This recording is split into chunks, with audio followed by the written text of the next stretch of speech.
अनुवादक doctor Bhadant Anand कौशलायन।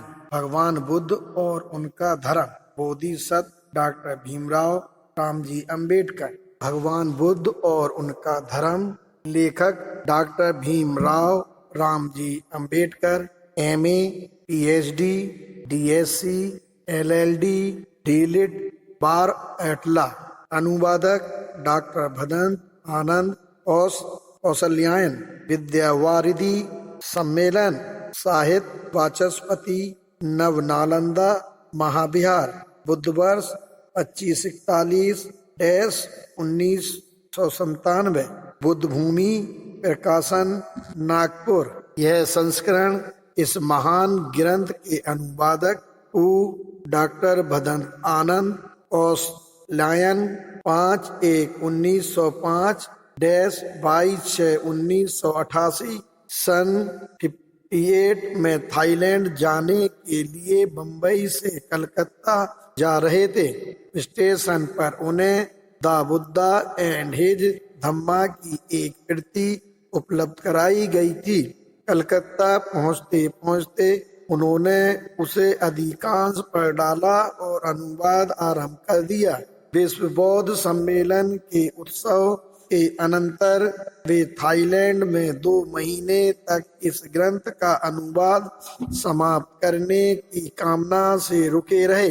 But महाधात Bangkok के उनके स्नेही भिक्षु एवं सदग्रस्तों ने उनके निवास एवं भोजन आदि की समुचित व्यवस्था कर इस ग्रंथ के अनुवाद कार्य में हर तरह से सहायता की। अनुवाद का कार्य समाप्त कर वे बैंकॉक से जापान और बर्मा गए।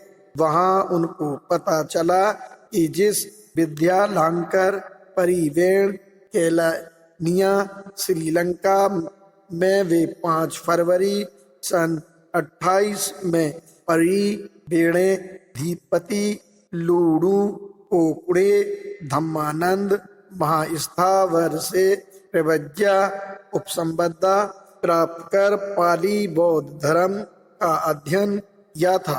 अब उसे विश्वविद्यालय का दर्जा दिया गया है और उन्हें हिंदी विभाग का अध्यक्ष नियुक्त किया गया है। वे बर्मा से भारत आए एवं सन 59 जून महीने में श्रीलंका रवाना हो गए। इन पंक्तियों का लेखक भी उस समय उनके साथ गया था जब सन 57 में द बुद्धा एंड हिज धम्मा सर्वप्रथम प्रकाशित हुआ तो भारत में ही नहीं बौद्ध देशों में भी इसकी कड़ी आलोचना हुई। लोग यहाँ तक कहने लगे थे कि इस पुस्तक में बौद्धिज्म नहीं अम्बेडकरिज्म है। बोधिसत्व डॉक्टर बाबा साहब अम्बेडकर ने मूल अंग्रेजी ग्रंथ में किसी प्रकार के फुट नोट्स या उद्धरण नहीं दिए थे। आलोचकों का मुंह बंद करने के लिए प्राचीन ग्रंथों में से आधार खोजे गए।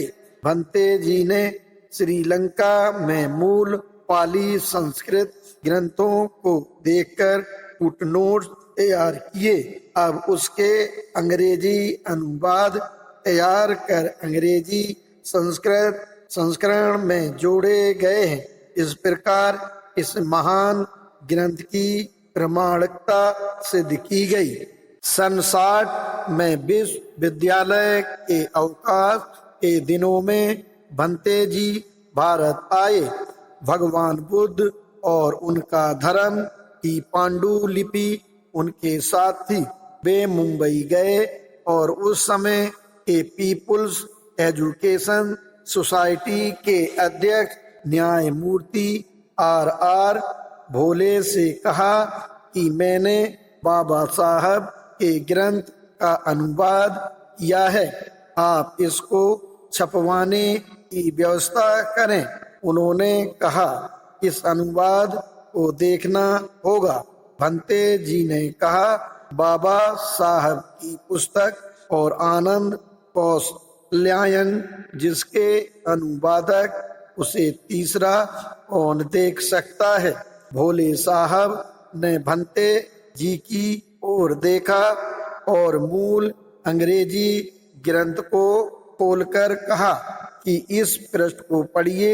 इसी प्रकार 2-3 जगह से अनुवाद पढ़वा कर सुना और कहा कि मैं संतुष्ट हूँ, पुस्तक जल्दी ही छपेगी।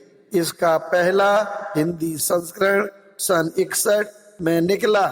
तब से अब तक इसके कई संस्करण निकले।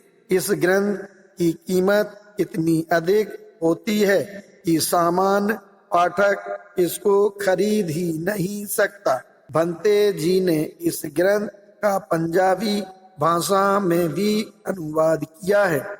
गत वर्ष अगस्त में जब मैं ताइवान गया था तो the corporate body of the Buddha educational foundation Taiwan के पदाधिकारियों ने इसका हिंदी एवं अंग्रेजी संस्करण छपवाकर बिना मूल वितरित करने की इच्छा व्यक्त की थी।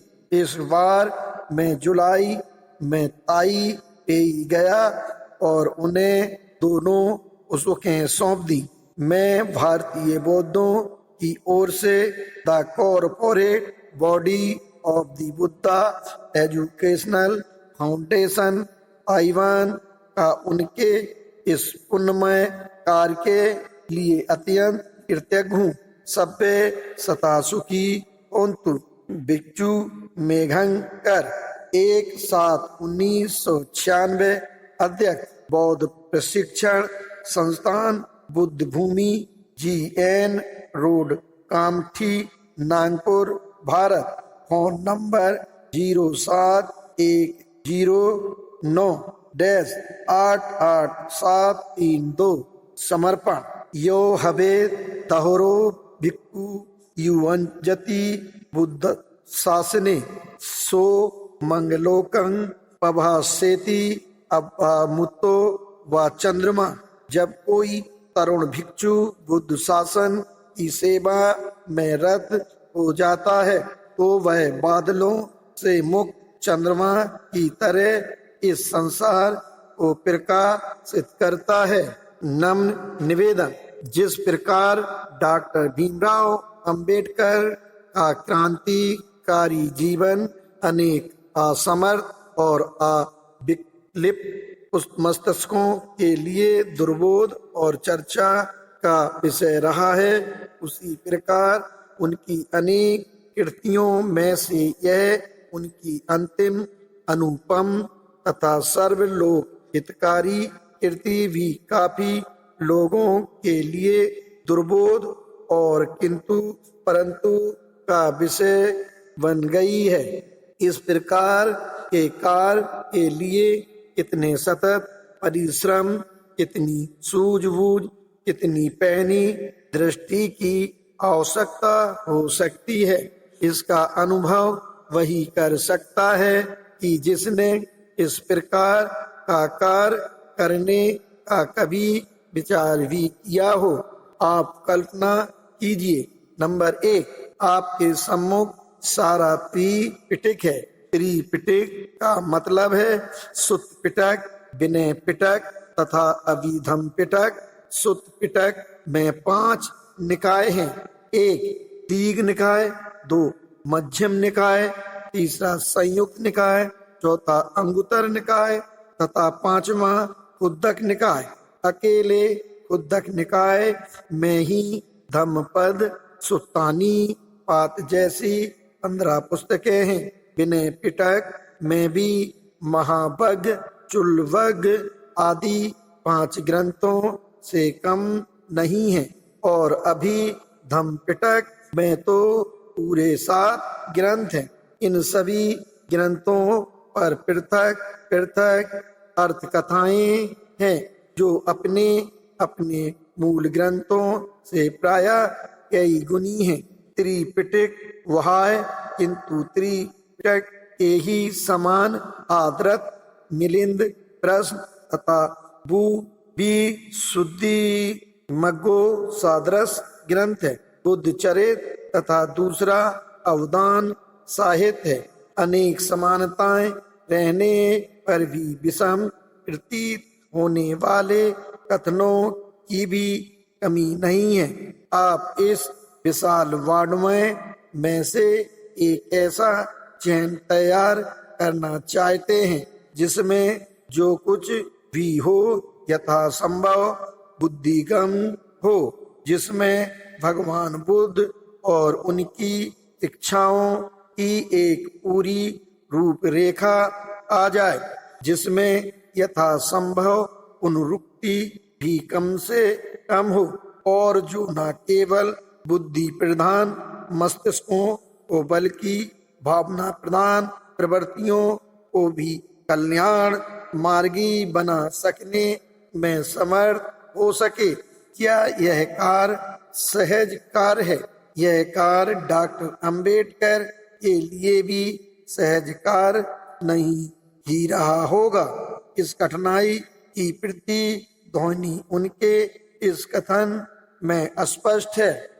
बौद्ध त्रिपिटक और उसकी अटकथाएं समुद्र की तरह विशाल हैं।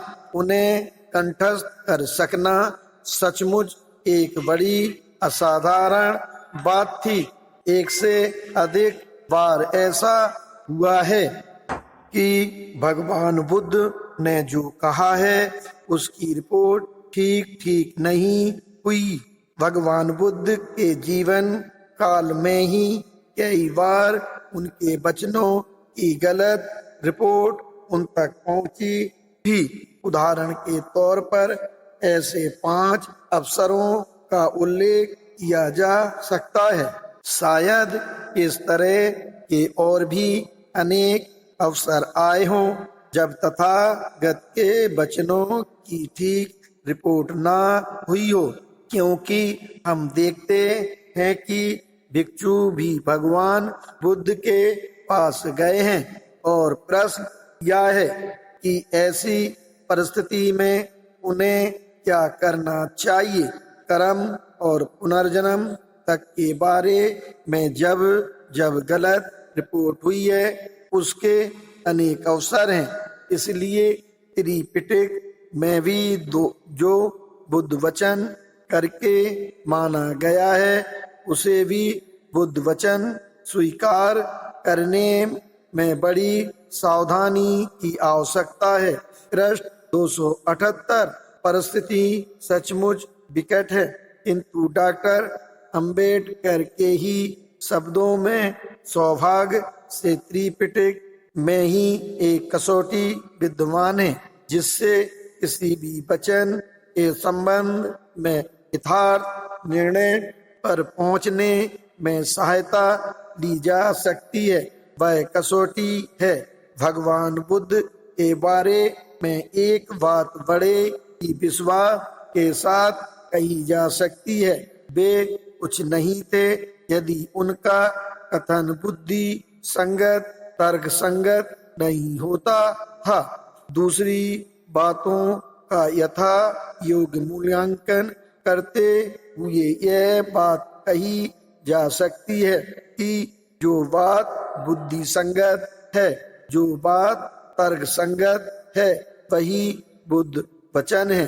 दूसरी बात यह है कि भगवान बुद्ध ने कभी ऐसी बेकार की चर्चा में नहीं पड़ना चाहा जिसका आदमी के कल्याण से कोई संबंध ना हो। इसलिए कोई भी ऐसी बात जिसका आदमी के कल्याण से कोई संबंध नहीं, यदि भगवान बुद्ध के सिर मड़ी जाती है तो उसे बुद्ध वचन स्वीकार नहीं करना चाहिए।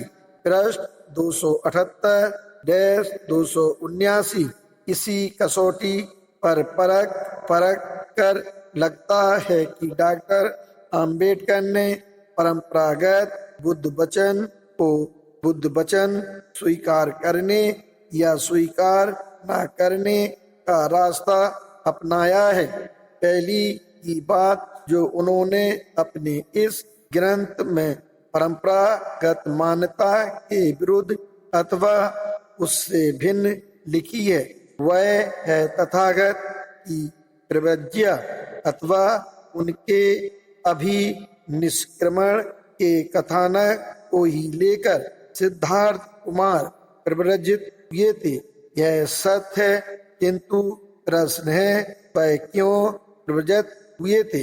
परंपरागत मान्यता है कि एक बूढ़े, एक रोगी, एक मृत तथा एक साधु को देखकर यदि इन्हें संसार के दुखमय जीवन का प्रतीक मानकर इस कथानक को एक अलंकारिक रूपक मात्र स्वीकार कर लिया जाए तब वो बात दूसरी है, किंतु यदि 29 वर्ष की आयु होने तक भी सिद्धार्थ द्वारा एक बूढ़े, एक रोगी और एक मृत व्यक्ति को न देखे रहने की बात को ऐतिहासिक सत्य माना जाए तो यह ऐतिहासिक सत्य ऐसा ही सत्य होगा जिस पर हर विचारवान का प्रश्न लगेगा और अवश्य लगेगा। आखिर इस ऐतिहासिक सत्य की प्राचीनतम साहित्यिक साक्षी क्या है। इसकी साहित्यिक साक्षी केवल वे अटकताएं हैं जिन्हें बुद्धघोष तथा अन्य आचार्यों ने भगवान बुद्ध के 1000 वर्ष बाद परंपरागत सिंगल अटकताओं का आश्रय ग्रहण कर पाली भाषा में लिखा। या त्रिपिटक के अंतर्गत गिने जाने वाले ग्रंथों में से किसी भी ग्रंथ में इस बूढ़े, रोगी, मृत साधु को देखकर अभिनिष्क्रमण किए जाने वाले कथानक का कहीं उल्लेख नहीं है। हमारी सीमित जानकारी में कहीं भी नहीं है। बुद्धक निकाय के सुत्त निपात के अठक वर्ग में अत दंड सुत्त है, उसमें प्रवज्ञा का ठीक कारण व्यक्त हुआ प्रतीत होता है। उस सुत में है अत दंडा भय जातम जन्म पश्चा मेघंग सेवंग कित्ति यस्सी सामी यथा सा बिंजित मया फंद मानंग पज्ञं दिस्वा मच्छे अपोदके यथा अय्यन मय्यई व्यवरदे दिस्वा मैं भय माँ बिसी समंत सरो लोको दिशा सब्बा समेरिता इक्षं भवन मतंगो न सरसी अने अनुसिक्तः ओसाने वेच व्यारुद्धे दिस्वा में अरति अहु अर्थ शस्त्र धारण भयाभय लगा उससे यह जनता कैसे झगड़ती हे देखो मुझ में संवेग बैराग कैसे उत्पन्न हुआ यह मैं बताता हूँ। 2 अपर्याप्त पानी में जैसे मछलियाँ छटपटाती हैं वैसे एक दूसरे से विरोध करके छटपटाने वाली प्रजा को देखकर मेरे अंतःकरण में भय उत्पन्न हुआ। 3 चारों ओर का जगत आसार दिखाई देने लगा, सब दिशाएं कांप रही हैं ऐसा लगा और उसमें आश्चर्य का स्थान खोजने पर निर्भय स्थान नहीं मिला, क्योंकि अंत तक सारी जनता को परस्पर विरुद्ध हुए देखकर मेरा जी ऊब गया। फिर सुत्ता निपात के पहुँचा सुत के प्रारंभ में ही निम्नलिखित गाथाएं हैं। पहुँचा चित्त यस्सामी यथा पवज्जी चकुमा यथा बीमा समानो सा पवज्जा समरो रश्चि संबोधो यंग धरावसो रजस्वायतनं यति अभो कासो च पवज्जायति दिस्वान पवज्जी। एक देखो प्रोफेसर धम्मनंद कौशाम्बी कृत भगवान बुद्ध का हिंदी अनुवाद। अर्थ चक्षुष्मंत ने प्रवज्ञा क्यों ली, उसे वह किस विचार से प्रिय लगी, यह बतलाकर उसकी प्रवज्ञा का मैं वर्णन करता हूँ। 2 गृहस्थाश्रम तो अड़चनों और कूड़े कचरे की जगह है तथा प्रवज्ञा खुली हवा है, यह जानकर यह परिव्राजक बन गया। प्रोफेसर धम्मानंद कौशाम्बी की ही मान्यता का समर्थन करते हुए डॉक्टर अंबेडकर ने सिद्धार्थ की प्रवज्ञा या अभिनिष्क्रमण का जो मनमोहक रूपक चित्रित किया है, हम नहीं जानते कि यह भी यथार्थ इतिहास के कितना समीप व दूर है, किंतु हम इतना जरूर अनुभव करते हैं कि त्रिपिटक में उनके प्रवर्जित होने के कारणों की ओर जो भी छुटपुट संकेत हैं, वह बूढ़े रोगी मृत साधु कथानक की अपेक्षा इस एक दूसरे से विरोध करके छटपटाने वाली प्रजा को देखकर कथानक से मेल खाते हैं। इस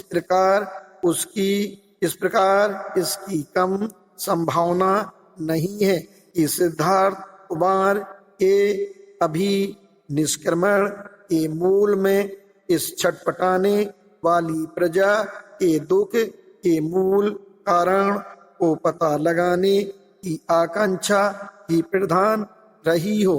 क्या इसमें कुछ भी आश्चर्य हो सकता है कि लोग उसे यह कहकर याद करते रहे हों कि यह उच्च कुलोत्पन्न था, श्रेष्ठ माता पिता की संतान था, संपन्न था, तारुण के मध्य में था, सुंदर शरीर और बुद्धि से युक्त था, सुख भोग में पला था और वही अपने संबंधियों से इसलिए लड़ा कि पृथ्वी पर शांति बनी रहे और जनता का कल्याण हो। पृष्ठ 33। लोगों का कहना था कि यह इसका स्वेच्छा से किया हुआ महान त्याग है, यह बड़ी ही वीरता और साहस का कार्य है, संसार के इतिहास में इसकी उपमा नहीं, यह शाक मुनि अथवा शाक सिंह कहलाने का अधिकारी है। पृष्ठ 33। जिस प्रकार जंजीर की एक कड़ी से दूसरी कड़ी जुड़ी रहती है, उसी प्रकार भगवान बुद्ध के इस गिरह त्याग के उद्देश्य और उसकी पूर्ति की पुण्य गाथा का ही नाम भगवान बुद्ध का धर्म होना ही चाहिए।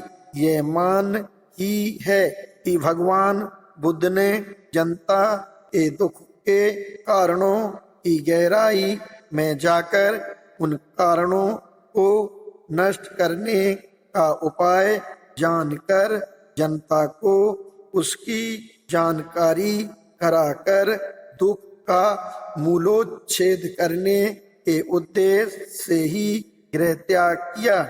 अब यह दुख 2 तरह का हो सकता है, एक साम्रायिक दुख, दूसरा संदिग्ध दुख। एक वह दुख जो किसी को नरक या अपाप में जन्म ग्रहण करने पर भोगना पड़ता है तथा वह दुख जो किसी को बार बार जन्म ग्रहण करने से भोगना पड़ता है तथा वह दुख भी जो जन्म लेने मात्र का ही अवश्यामी परिणाम है, अर्थात जो दुख जन्म ग्रहण करने का ही दूसरा पर्याय है। 2 वह दुख जो राग द्वेष तथा मोह के कारण उत्पन्न होता है। राग द्वेष तथा मोह का क्षय कर देने से यही इसी क्षय पुट के शरीर में ही जिसका अंत किया जा सकता है। बौद्ध वाङ्मय में दोनों प्रकार के दुखों की चर्चा है। मान लेने की बात दूसरी है, किंतु सांप्रदायिक दुखों की उलझन में उलझने के बाद आदमी को नरक के अस्तित्व को भले ही वह सिद्ध हो चाहे असिद्ध हो स्वीकार करना ही पड़ता है। मरणांतर जन्म ग्रहण को भले ही वह भी सिद्ध हो चाहे असिद्ध हो स्वीकार करना ही पड़ता है, तथा जीवन को ही स्वभाव से दुख रूप मान लेना होता है। यह सभी मान्यताएं किसी के गले उतर सकती हैं और किसी के गले नहीं भी उतर सकती हैं, किंतु सांदाधिक दुख का जो रूप है, उसकी जो अनुभूति है और उसके क्षय की भी जो पूरी संभावना है, उसके लिए उक्त किन्हीं भी मान्यताओं का आश्रय लेने की अपेक्षा नहीं। भगवान बुद्ध ने अपने धर्म को सादृष्टिक धर्म ही कहा है। हमारा नित्य प्रति का धर्मानुस्मरण इसी प्रकार का है। स्वाखतो भगवतो धम्मो सदिठिको अकालिको यही पश्को औपनयिको पंयन वेदत्तो व्यूह्यति।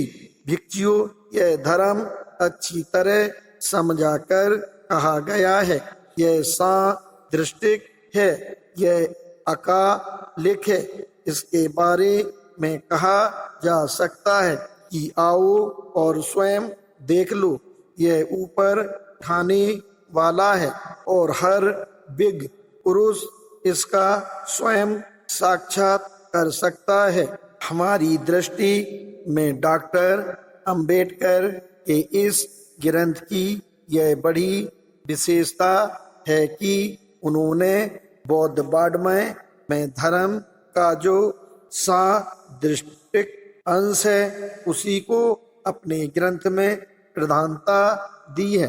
प्रत्येक धार्मिक संप्रदाय की सांप्रदायिक शिक्षाओं की यही विशेषता है कि यदि कोई उन्हें सिद्ध नहीं कर सकता तो उन्हें कोई असिद्ध भी नहीं कर सकता। पक्षपाती एक तरह के तर्क देते रहते हैं, विरोधी दूसरी तरह के। न उनके तर्कों से कुछ सिद्ध होता है और न इनके तर्कों से कुछ खंडित। लाभ इतना ही है कि जवान की लपालपी अथवा शास्त्र चर्चा युग युगान तक बनी रहती है। हमें किसी की सांप्रदायिक मान्यताओं का खंडन करते फिरने की आवश्यकता नहीं, किंतु यदि वे हमारे सादृष्टिक धर्म पालन के मार्ग में बाधा बनकर खड़ी होती है तो उन्हें भी कदाचित आड़े हाथों लेना ही पड़ सकता है। जिन्हें भारतीय विचारधारा और यहाँ की सांप्रदायिक मान्यताओं का उतना परिचय नहीं, वे जहाँ भी पुनर्जन्म, कर्म, मोक्ष आदि भारतीय संस्कृति के सुपरिचित शब्दों को देखते हैं, वहाँ उनके मनमाने अर्थ करना अपना जन्म सिद्ध अधिकार मानते हैं। यह स्वाभाविक भी है, क्योंकि सभी धार्मिक परंपराओं में इन शब्दों का अपना अपना अर्थ विशेष सुरक्षित रहते हुए भी शब्द साम ही वह रज्जू है जो उन्हें एक रूपता के सूत्र में बांधे हुए हैं। डॉक्टर अंबेडकर ने अपने इस ग्रंथ के द्वारा पुनर्जन्म, कर्म, मोक्ष आदि सार्वजन परिचित शब्दों के बौद्ध अर्थों की विशेषता को प्रकट करने का प्रयास किया है। कोई उनके अर्थों से आशय मति प्रकट कर सकता है, किंतु डॉक्टर अंबेडकर का यह प्रयास हर तरह से श्लाघ्य माना जाएगा। इतना तो हम भी कहना ही चाहेंगे कि यदि बौद्ध पुनर्जन्म तथा अबौद्ध पुनर्जन्म में कोई अंतर नहीं, यदि बौद्ध कर्म तथा अबौद्ध कर्म में कोई अंतर नहीं, और यदि बौद्ध मोक्ष या निर्वाण तथा अबौद्ध मोक्ष में कोई अंतर नहीं, तो फिर बौद्ध धर्म की अपनी कुछ भी विशेषता है ही नहीं। इन विषयों में शब्द साम भले ही कितना ही हो, अर्थ साम हो ही नहीं सकता। बौद्ध परंपरा संपूर्णतया अनात्मवादी है और अबौद्ध समय प्रायः सभी आत्मवादी हैं। अनीश्वरवाद तथा अनात्मवाद बौद्ध धर्म के दो ऐसे पुलाड़े हैं कि बिना उनकी सहायता के अबौद्ध मान्यताओं के झाड़ झंकार को साफ किए बौद्ध धर्म के भवन की आधार शिला रखी ही नहीं जा सकती। यूं हम सभी मानते हैं कि आदमी सामाजिक प्राणी है, और यह भी मानते हैं कि मनुष्य प्राणियों के भी अपने अपने समाज हैं, किंतु पता नहीं जब हम किसी आदमी का उसके धार्मिक रूप में अध्ययन करना चाहते हैं तो उसे क्यों इतना एकाकी मान बैठते हैं। हर आदमी में एक आत्मा मान ली जाती है और सब आदमियों के ऊपर एक परमात्मा मान लिया जाता है। उस आत्मा का उस परमात्मा में लीन कर सकना जीवन का परम उद्देश्य घोषित कर दिया जाता है। आदमी जितना ही परमात्मा के समीप सरकता जाता है, उतना ही अपने निकट संबंधियों तक से दूर होता चला जाता है। ऐसा क्यों ना हो जब गुड़ती के साथ ही यह शिक्षा दी जाती है, जाके हृदय न राम वैदेही तजो ताही ओट वैरी सम यद्यपि परम स्नेही तज्यो पिता प्रहलाद विभीषण बंधु भारत महतारी महतोरो। किंतु भगवान बुद्ध के धर्म की आधार शिला आदमी का परस्पर का योग संबंध ही है।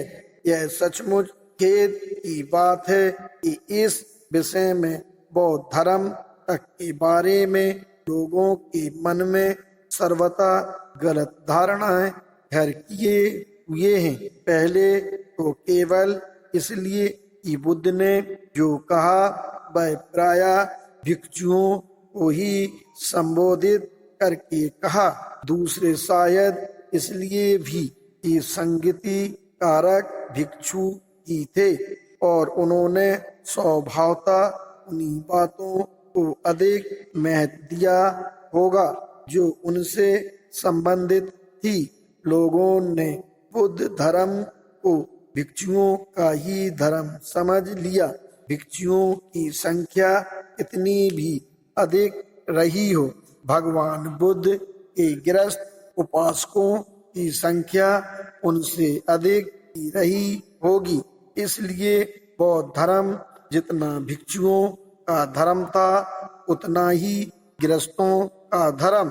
फिर उन भिक्षुओं को चीवर, पिंडपात, शयनासन तथा रोगी होने पर दवाई आदि देने वाले गृहस्थ लोग ही थे। यह ठीक है कि भिक्षु गृहस्थों को शिक्षा देते थे, किंतु भिक्षुओं को भिक्षा देने वाले गृहस्थ ही रहे होंगे। इसलिए बुद्ध शासन जितनी मात्रा में भिक्षुओं पर निर्भर करता था, उससे कम मात्रा में गृहस्थों पर नहीं। डॉक्टर अंबेडकर का यह कथन कि बौद्धों का एक पृथक समाज न होना बौद्ध धर्म के भारत से लुप्त होने के कारणों में से एक कारण है। प्रश्न 356 किसी हद तक सचमुच विचारणीय है, किंतु यह वर्तमान युग की ऐसी आवश्यकता नहीं दी है कि देश में जितने धर्म हो उतने ही पृथक पृथक समाज हो। प्राचीन काल से बौद्ध समाज की ये कुछ विशेषताएं रही हैं। एक, बौद्ध समाज के सभी सदस्य परस्पर एक दूसरे को समान मानते रहे हैं। 2. बौद्ध समाज के सभी सदस्यों को शिक्षा प्राप्त करने की समान स्वतंत्रता रही है। 3. बौद्ध समाज के सभी सदस्यों को कोई भी पैसा कर सकने की स्वतंत्रता रही है। 4. बौद्ध समाज की स्त्रियों को पुरुषों के समान ही अधिकार रहे हैं।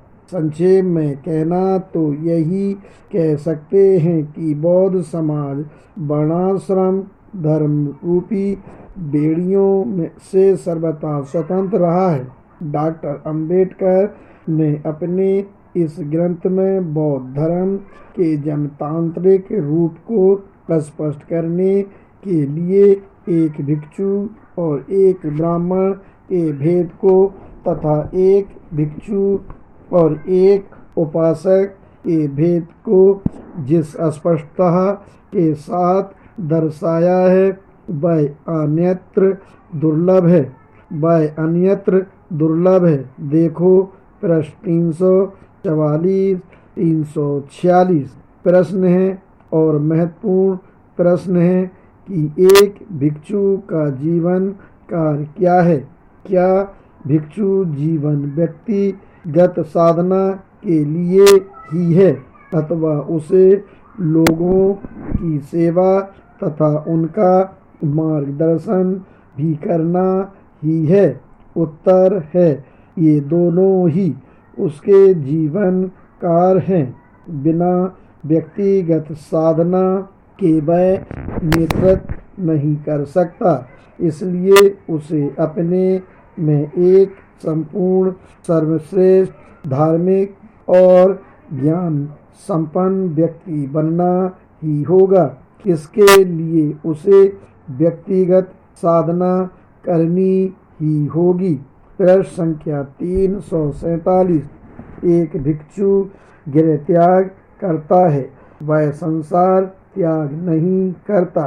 वह अपने घर को इसलिए छोड़ता है ताकि उसे उन लोगों की सेवा करने का अवसर मिल सके जो अपने अपने घर में बुरी तरह आसक्त हैं और जो दुख में पड़े हैं, जो चिंता में पड़े हैं, जिन्हें चैन नहीं है और जिन्हें सहायता की अपेक्षा है।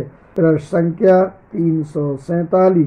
यदि भिक्षु संघ में ऐसे ही बहुसंख्यक भिक्षु नहीं होंगे तो यह कह सकना कठिन है तब भिक्षु संघ की क्या सामाजिक उपयोगिता बनी रहेगी, और यदि सामाजिक उपयोगिता बनी नहीं रहेगी तो यह भी कह सकना कठिन है कि स्वयं भी बना ही रहेगा या नहीं।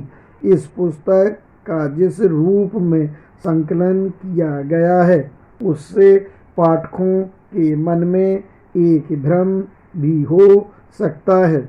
हमें यह स्पष्ट जान लेना चाहिए कि पुस्तक में जिन ऐतिहासिक घटनाओं का जिस क्रम में उल्लेख किया गया है वही उनका पूर्वापर नहीं है। आरंभिक अंश के बाद का संकलन तो एक प्रकार से ऐतिहासिक संकलन न होकर विषयवार संकलन ही है। जब से इस ग्रंथ का मूल अंग्रेजी प्रकाशित हुआ है, इसकी कुछ आलोचना भी पढ़ने सुनने को मिली है। रंगून से प्रकाशित होने वाले लाइट ऑफ दी धम्मा नामक पत्र में एक ऑस्ट्रेलियन सज्जन द्वारा की गई आलोचना देखने में आई और अंग्रेजी महाबोधि में एक अंग्रेज सज्जन द्वारा की गई आलोचना भी। इन आलोचनाओं को पढ़कर न्यूटन के बारे में सुनी या पढ़ी एक घटना याद आ गई। बड़े परिश्रम से उसने गणित का एक प्रश्न हल करके रखा था। पास बैठे पिल्ले ने स्याही की दबात लुढ़का दी। न्यूटन ने इतना ही कहा, तू क्या जाने तूने कितनी बड़ी हानि की है। इस ग्रंथ की जिस मानने योग्य कमी की और अनेक मित्रों ने ध्यान आकर्षित किया है, वह यह है कि यदि मूल ग्रंथ में उन सभी स्थलों के संकेत या प्रतीक भी दे दिए गए होते जिनसे यह सारी सामग्री चयन की गई है, तो यह अच्छा होता।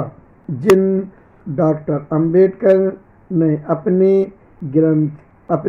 अन्य ग्रंथों में अपने हर कथन के समर्थन में इतनी पाद टिप्पणियां दी हैं, उन्होंने अपने इस ग्रंथ को किसी एक भी पाद टिप्पणी या संकेत द्वारा बोझल नहीं बनाया। ऐसा स्पष्ट है कि उन्होंने यह जानबूझ कर ही किया है। पाद टिप्पणियों का भी अपना मूल है, किंतु जिन पाठकों को ध्यान में रखकर यह पुस्तक लिखी गई है, उनके लिए डॉक्टर अंबेडकर का लेखन ही इतना बड़ा प्रमाण है कि फिर किसी अन्य प्रमाण की अपेक्षा रह ही नहीं जाती।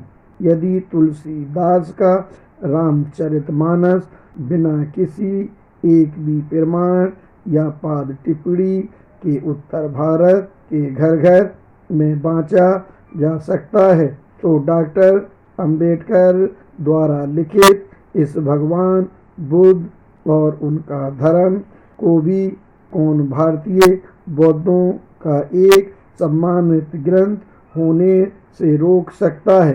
तो भी अधिक जिज्ञासु पाठकों के लिए ग्रंथ की उपादेयता बढ़ाने की दृष्टि से अनुवादक ने अपने इस अनुवाद में बौद्धवाड्मय के उन सब सूत्रों के प्रतीक दे दिए हैं जहाँ जहाँ से डॉक्टर अंबेडकर ने स्पष्ट ही अपनी सामग्री जुटाई है। पुस्तक को सुपाठ बनाए के लिए उन्होंने मक्खी पर मक्खी मार अनुवादों को नहीं अपनाया है। ऐसा करते तो पुस्तक की भाषा कभी भी उतनी प्रोज्वल और सजीव हो ही नहीं पाती जितनी वह इस समय बन पड़ी है। कहीं कहीं उन्होंने विषय को स्पष्ट करने के लिए अपनी ओर से भी कोई बात जोड़ दी है, किंतु कहीं एक भी जगह ऐसी बात नहीं जहाँ धर्म का अपघात हुआ हो। ऐसे स्थलों की भी कभी नहीं जहाँ डॉक्टर अंबेडकर ने अपना स्वतंत्र मत व्यक्त किया है। वे सभी कथन मान हो या ना हो, किंतु एक भी ऐसा नहीं जो गंभीरता पूर्वक विचार करने योग्य ना हो। अपने लाखों अनुयायियों सहित बोधिसत्व चरित डॉक्टर भीमराव अंबेडकर ने जब नागपुर में धर्म दीक्षा ग्रहण की थी, तो महापंडित राहुल सांकृतायन ने कहा था कि अंबेडकर ने भारत में नए सिरे से बौद्ध धर्म का एक ऐसा खंभा गाड़ दिया है कि जैसे कोई नहीं हिला सकता। बौद्ध धर्म और बौद्ध समाज के पक्ष में जितना महान कारनांगपुर की वह दीक्षा थी, उतना ही बल्कि उससे भी अधिक महत्वपूर्ण कार्य डॉक्टर भीमराव की पुण्य लेखनी ने इस ग्रंथ रत्न की रचना करके किया है। कोई भी ग्रंथ अपनी पृष्ठ संख्या से बड़ा या छोटा नहीं माना जा सकता। प्रज्ञा के अनुवीक्षण यंत्र से देखने पर और जनहित के मापदंड से मापने पर जो ग्रंथ जितना ही खरा उतरे वह उतना ही महान या छोटा बड़ा होता है। इस ग्रंथ की मूल अंग्रेजी प्रति मुझे पीपल्स एजुकेशन सोसाइटी के वर्तमान अध्यक्ष की ही कृपा से बम्बई से थाईलैंड जाते समय बम्बई स्टेशन पर ही प्राप्त हो गई थी। मैंने रास्ते में ही उसे अधिकांश पढ़ डाला और कलकत्ते पहुँचते पहुँचते अनुवाद आरंभ कर दिया। विश्व बौद्ध सम्मेलन के उत्सव के अनंतर मैं थाईलैंड में 2 महीने तक इस ग्रंथ का अनुवाद समाप्त कर डालने की कामना से ही रुका रहा। बट महाधातु बैंकॉक के उन सभी स्नेही भिक्षुओं तथा सदग्रस्तों का कृतज्ञ हूँ जिन्होंने बैंकॉक में रहते समय मेरे निवास तथा भोजन आदि की समुचित व्यवस्था कर इस ग्रंथ के अनुवाद कार्य में हर तरह से सहायता पहुंचाई। थाईलैंड से ही मेरे बर्मा, जापान और फिर सिंगल द्वीप चले आने के कारण ग्रंथ का मुद्रण तथा प्रकाशन कुछ विलंब से ही हो रहा है। इसकी प्रेस कॉपी की तैयारी के समय भिक्षु सुमेध, भिक्षु प्रज्ञानंद तथा भिक्षु मेघांकर की भी अनल्प सहायता रही। यूं अपनों को धन्यवाद देना न जाने कैसा लगता है। पीपल्स एजुकेशन सोसाइटी का मैं विशेष आभारी हूँ कि उसने मूल अंग्रेजी ग्रंथ की तरह उसके हिंदी अनुवाद को प्रकाशित करने की उदारता तथा सदाशयता का परिचय दिया। आनंद कौशल्यायन, विद्यालंकार विश्वविद्यालय, केलनिया।